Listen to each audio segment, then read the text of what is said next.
Bueno, buenas tardes. Mi nombre es Jorge Ferraro, soy instructor de terapia intensiva. Somos de la residencia de terapia intensiva del Hospital Municipal. Y junto con Claudio Veroiza, Lucas Durán y Marcos Pesagni vamos a intentar de que les llegue a ustedes de forma audiovisual el taller que venimos dando de forma diaria en nuestro hospital. Así que vamos a empezar comenzando por prender el respirador. Recuerden que el respirador tiene que estar conectado a la toma de oxígeno y al manómetro, ¿sí? Y al aire comprimido siempre con manómetros, ¿sí? Porque si no nos va a garantizar la presión. Y al aire comprimido para que funcione el sistema operativo mecánico que tiene el aparato. Nos va a salir, ya sea en una versión más nueva o en una versión más vieja, nos va a permitir elegir entre adulto o pediátrico. En este caso vamos a setear la modalidad adulto, así que vamos a continuar. Y ahí nos aparece cómo vamos a presurizar, cómo vamos a humidificar el sistema.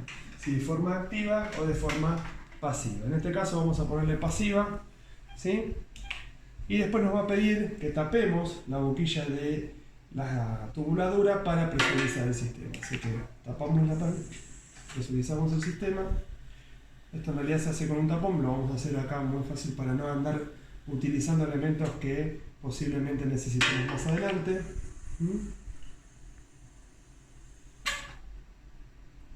Así que vamos a intentar. Lo que hace en este momento el equipo es presurizar todo el sistema y descontar el aire que existe en las tubuladuras, de manera de ser más precisa el aire que después nos va a enviar. ¿Sí? Así que ya se está completando la presurización. Y ahí estamos, ¿sí? Bueno, ahí comenzamos. Con el display, en este caso, lo podemos... Siempre cuando empieza todo ventilador que comienza, nos hace elegir inicialmente qué modo ventilatorio vamos a utilizar. Así que en este caso vamos a elegir el modo controlado por volumen. Vamos a navegar, o en este caso es táctil, ¿sí? Pero podemos elegir controlado por volumen. ¿Se acuerdan que había tres elementos? Una cosa era ventilar al paciente, la otra cosa era que oxigene y otra cosa es que respire, ¿sí? Recuerden que ventilar al paciente era movilizar un fluido gaseoso, que oxigene, que ese fluido gaseoso esté enriquecido en oxígeno, y que respire, que llegue hasta la mitocondria y haga la respiración oxidativa en el ciclo de Krebs para lograr una adecuada presión tisular de oxígeno, ¿sí?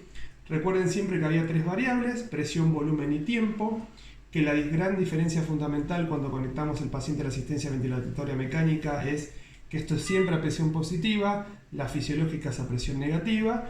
Y la segunda cosa que nos teníamos que preguntar era, bueno, a este paciente ¿lo ventilamos por algo pulmonar o extrapulmonar? Si era por algo extrapulmonar, nos íbamos a parecer, ¿sí? Nos íbamos a acercar lo más fisiológicamente posible a lo que le venía ocurriendo al paciente, ¿sí? Vamos a suponer un paciente con una ACV que entra en deterioro sensorio por un sangrado cerebral, su pulmón está sano, así que vamos a utilizar, ¿sí?, la capacidad pulmonar que antes tenía. En cambio, si el paciente lo ventilamos por algo pulmonar, ahí se nos abren dos espectros: un patrón de distrés y un patrón obstructivo.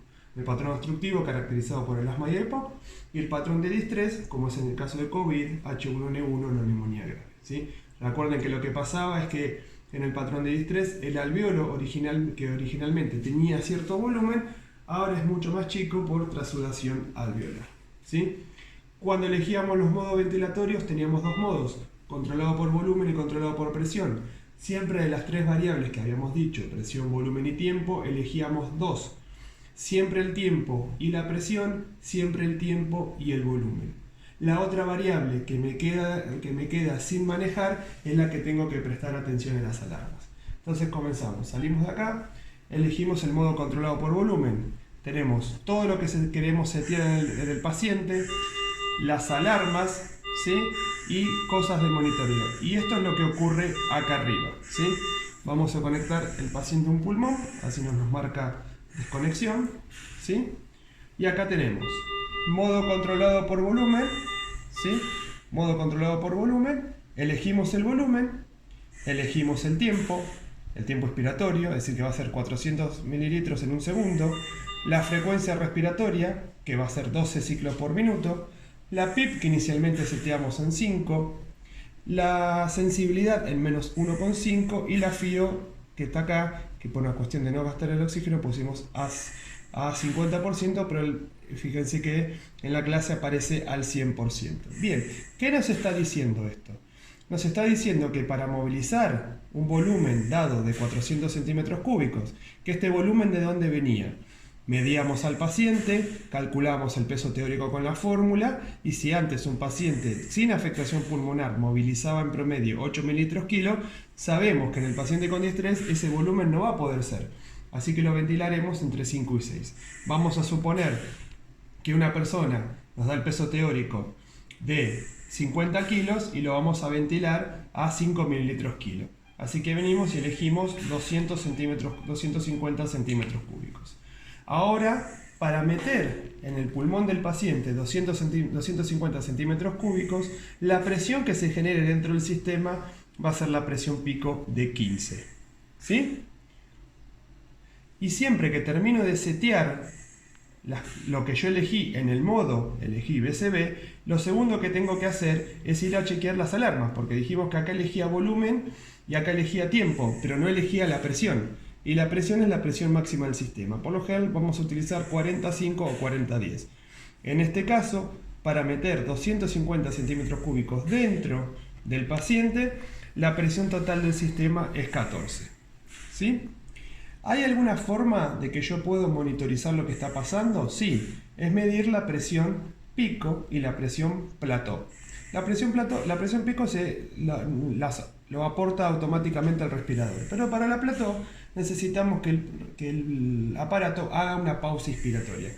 ¿Y qué era la presión plató? La presión plató era la presión con la cual yo necesito para distender netamente todo lo que es el pulmón, sin descontar la caja torácica. La presión pico que vemos ahí es la presión máxima del sistema, pero incluye la vía aérea, la caja torácica y la PIP, que en la clase lo van a entender que es la PIP. Así que, ¿cómo podemos hacer? Acá podemos hacer menú, complementos ventilatorios, pausa inspiratoria, aumentamos hasta donde nos deja y apretamos. Vamos a ver acá que aparece la pico y aparece la plató. ¿Sí? Una pico de 12 y una plató de 12. Quiere decir que para meter 200 centímetros cúbicos netamente y que lleguen al alveolo, la presión que va a elevar en el sistema es de 12. Otra de las cosas que yo puedo ver es cómo está el pulmón, a través de las complacencias y las resistencias.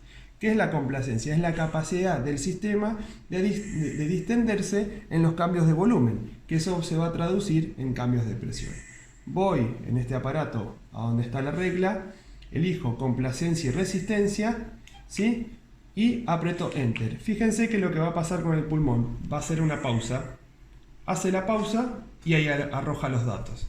Arroja los datos de complacencia y arroja los datos de presión plató.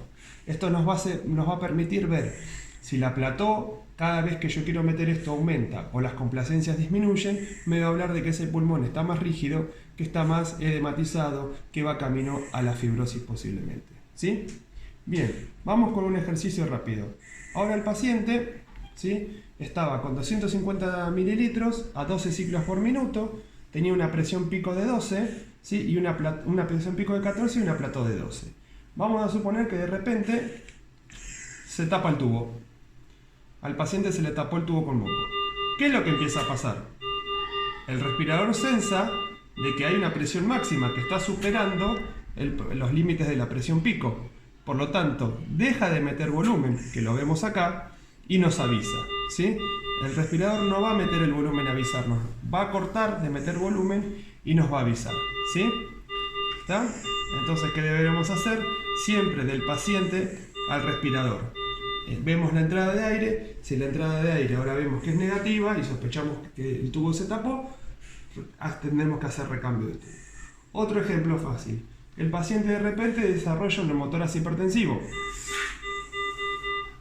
Yo ahora mi capacidad pulmonar ha disminuido. No voy a poder meter los 250 centímetros cúbicos que metía previamente, ¿sí? Así que si esto, obviamente reviso el paciente, veo que un neumotórax no no ventila, siento que están en motores hipertensivos, mientras los voy punzando, ¿qué puedo hacer?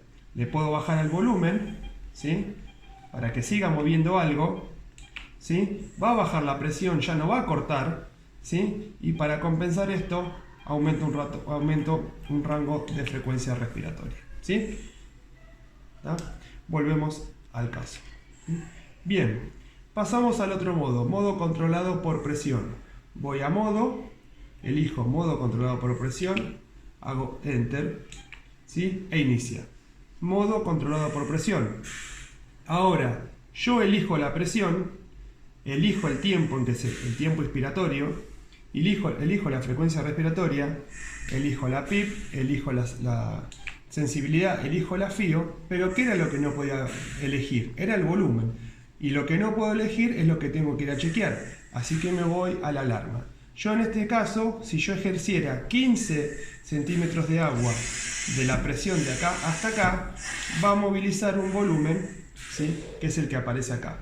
En este caso, va a movilizar un volumen de aproximadamente 300-350 centímetros cúbicos, ¿sí? 400. ¿Está? Entonces, elijo la presión y con esa presión moviliza ese volumen.